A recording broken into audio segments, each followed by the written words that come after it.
اللہ کے پاک پیغمبر صلی اللہ علیہ وسلم سیدنا علی رضی اللہ تعالیٰ عنہ پھر ہجرت کر کے مدینہ منورہ کس طرح آئے؟ تاریخ ہمیں بتاتی ہے آپ ایک دن پھر رات کے اندھیرے میں مکے سے نکلے اور آپ دن کو چھپ جاتے اور رات کو سفر کرتے، اکیلے سفر۔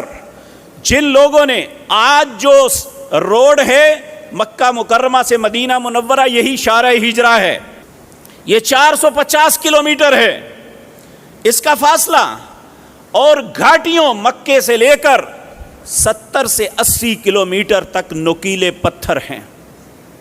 سیدنا علی کے پاؤں میں جوتا بھی نہیں تھا، آپ رات کے اندھیرے میں اکیلا سفر کرتے تھے، اور بہت سی بیابانوں کے اندر بے شمار جنگلی جانور ہوتے ہیں، اللہ ہی کی حفاظت تھی کہ آپ وہاں سے چلتے ہوئے گئے۔